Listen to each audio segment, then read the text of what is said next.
السلام عليكم ورحمة الله وبركاته، أهلا وسهلا بحضراتكم مع فيديو جديد. إيه اللي يخلي توكيل قدم عربية ليها قصة كده معينة هنحكيها كمان شوية إن شاء الله، والعربية دي فشلت إن هو يقدم عربية تانية برضه ليها نفس القصة فتفشل فيبطل يستوردهم، وبعدين بقى يستورد عربية تالتة لها نفس قصة العربيتين الأولانيين.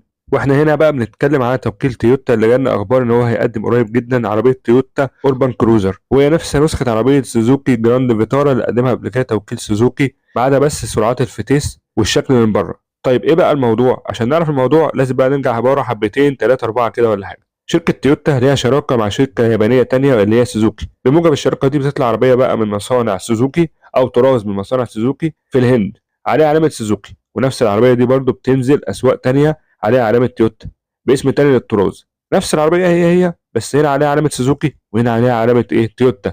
وممكن برضو يحصل إن العربيتين يتقدموا في سوق واحد عادي جدا بعلامتين مختلفتين وباسم مختلف، وده اللي حصل بقى مع سوزوكي سياز اللي اتقدمت برضه هي باسم تويوتا بيلتا، وبرضه بعد كده سوزوكي ارتيجا اللي هي تويوتا روميون. ودلوقتي بقى العلامتين بيقدموا لنا تويوتا اوربان كروزر اللي هي نفس سوزوكي جراند فيتارا. طيب تعالوا بقى مع حضراتكم كده نتعرف على مواصفات تويوتا اوربان كروزر. اوربان كروزر هي عربيه كومباكت كروس اوفر بتنزل بموتور 1500 سي سي 101 حصان 135 نيوتن مع فتيس اوتوماتيك 6 سرعات، نفس منظومه الحركه بتاعه سوزوكي جراند فيتارا، بس فتيس الفيتارا بيكون 4 سرعات. فالفتيس بقى 6 سرعات افضل في استهلاك البنزين، وكمان ما بيحملش بقى على الموتور، فالنقلات بتكون فيها سلاسه اكتر من ال4 سرعات، واستهلاك البنزين بيكون كويس جدا 6 لتر واحد من 10 كل 100 كيلو. ومن ناحيه نظام الدفع فنظام الدفع فيها جر امامي عادي جدا، وده بقى يفرق عن جراند فيتارا اللي بتنزل برده فيها نسخه بتنزل بتكون دفع رباعي او اول جريب.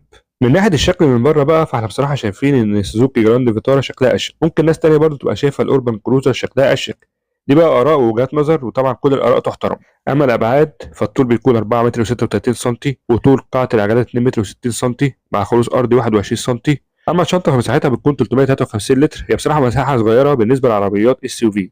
بنشوف بقى مساحات اكبر من كده بكتير بتوصل ل 500 لتر واكتر كمان من 500 لتر. اعلى فئه في اوربان كروزر بتنزل بامكانيات حلوه جدا، تجهيزات حلوه جدا، بصمه في الابواب مع مصابيح ليد، ومقاس الجهود في العربيه بيجي 17 بوصه بنقشه رياضيه شيك جدا مع سبويلر خلفي مدمج وحساسات ركن خلفيه وكاميرا خلفيه. اما التجهيزات الداخليه فبتلاقي بقى فرش جلد خامه حلوه جدا مع مساحات مقبوله بقى للرجلين وكمان للراس، وان كان بقى مساحات الراس اقل بشويه حاجه بسيطه، مع فتحه سقف بانوراما. موجود بقى فتحات تكييف مع منافذ يو اس بي. موجود كمان في الكونسول السائق بقى هنا هنلاقي فيه شاشه وسايط 9 بوصه شكلها شيك جدا مع لوحه اعدادات انالوج، في وسطها الشاشه بقى 4.3 بوصه. امكانيات حلوه في العربيه اللي بتيجي باربعه ايرباج واي بي اس واي بي دي واي اس بي، وبتيجي كمان بالكاميرات 360 درجه. بعد بقى ما اتعرفنا على مواصفات العربيه حابين بقى نقول حاجه كده قبل ما نقول الاسعار بتاعتها. توكيل تويوتا لما اعلن ان هو هيقدم بقى في مصر تويوتا بيلتا، الناس راحت حجزت عشان تشتري عربيه من تويوتا علامه اعتماديه جدا. فبعد بقى ما الناس حجزت التوكيل قال لهم لا العربيه والله اتاخر شويه. طب ماشي، بعد كده قال لهم لا والله الاسعار غليت، لا اصل الفئه الاولى مش موجوده او الفئه الثانيه مش موجوده، ارجع اشتري الفئه الاولى.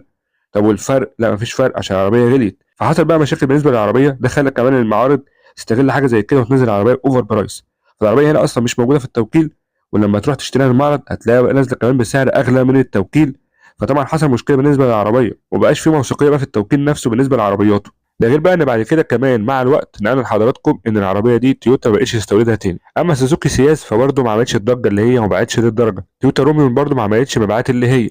سوزوكي ارتجا ممكن تكون عملت مبيعات مثلا اعلى منها حاجه بسيطه. فزي بقى ما عرفنا ان توكيل تويوتا نزل اوربن كروزر، وقريب جدا ممكن على اول الشهر الجاي او نص الشهر الجاي هيبدا ان هو بقى يعلن عنها وينزلها في الاسواق. فدي نقطه بقى غريبه جدا، ايه اللي يخليك كتوكيل كبير تنزل عربيه وتفشل، ترجع برضه تنزل عربيه يعتبر نفس القصه بتاعتها بالظبط برضه مكتوب لها او بقى مقدر لها او متوقع لها انها تفشل. عامه هنشوف. طيب بالنسبه للاسعار، تويوتا اوربان كروزر موجوده في السعوديه دلوقتي، ممكن حضرتك تستوردها عن طريق مبادره المغتربين. هي سعرها بيكون 89,000 ريال، يعني تقريبا بالمصري 1,150,000 أو 1,200,000، وبيتحط عليها وديعة 9,000 دولار.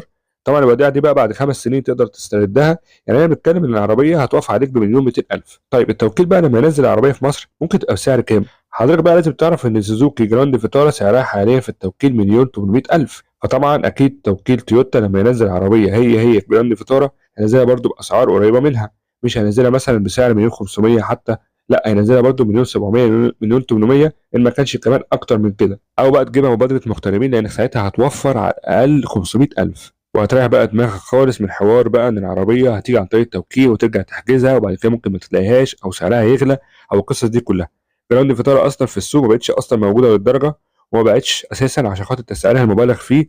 تخيل بقى حضرتك عربيه زي كده موتور تنفس طبيعي بسعر 1,800,000. فلو بقى نزلت نفس النسخه منها بس من تويوتا بنفس السعر، برضه مش هتبيع لان في بدائل احسن منهم. بس برضه هتفضل العربيه رغم وجود البدائل برضه عربيه اعتماديه. طبعا معظم عربيات تويوتا بتبقى اعتماديه. عامه بقى هنشوف العربيه لما تنزل بتسعير ايه وامكانياتها هتبقى عامله ازاي، وهنقدم برضه ان شاء الله ساعتها لحضراتكم فيديو مفصل عنها.